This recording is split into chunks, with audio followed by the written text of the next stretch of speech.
Everyone, I'm meteorologist Daniel Grays with your evening update in the tropics, continuing to monitor Tropical Storm Marco, which is moving into the Gulf of Mexico. Our latest advisory came in at 7 o'clock. If you've missed the advisories this afternoon, there has been a major shift in its track, expected to become a Category 1 hurricane tonight or in the morning Sunday as it moves across the warm waters of the Gulf of Mexico. The track has shifted right across southeast Louisiana as a Category 1 hurricane Monday afternoon with winds of 75 miles per hour. If this track is the track it takes, we would see the biggest impacts from the system. But do note the cone still could be a little bit more toward the west or the east. So as we continue to get these updates, we could be seeing more shifts in the tracks.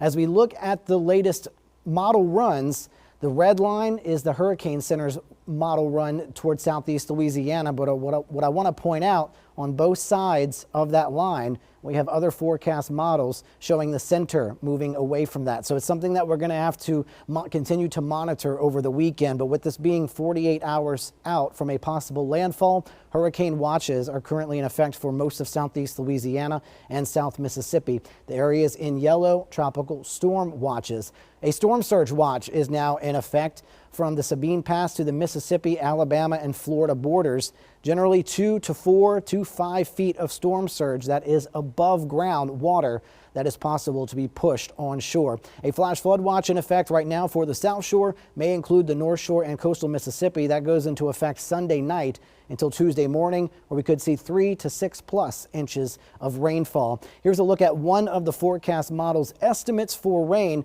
As we go through the day on Sunday, you'll see some passing showers or an isolated storm, a mixture of sun and clouds. So if you have some errands to do or some chores to finish up before the systems arrive, Sunday would be the time to do it. By Monday, we start to see rounds of heavy rainfall moving in, a little bit of a break on Tuesday, and then right behind that is Tropical Storm Laura, which is going to bring another round of rainfall to our area Wednesday and Thursday. Tropical storm force winds will likely arrive down toward the coast Monday morning at 8 o'clock, and we'll continue to see gusty winds throughout the day. Sunday, it's not looking too bad, 10 to 15 to 20 miles per hour with some higher gusts through the afternoon.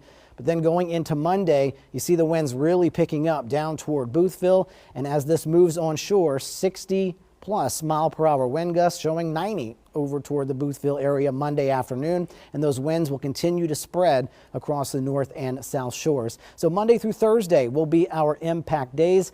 So right now through Sunday is the time to clean those catch basins, make sure you secure any outdoor furniture, bring it in. If it could be blown around because of the wind, make sure just to stay updated, because these tracks and the intensity forecasts could still change. And right behind Marco, those are impacts for Marco. We're going to have Tropical Storm Laura, winds of 50 miles per hour. It's going to move over the Dominican Republic, Haiti, and Cuba with 50 mile per hour winds before strengthening as it moves into the Gulf of Mexico.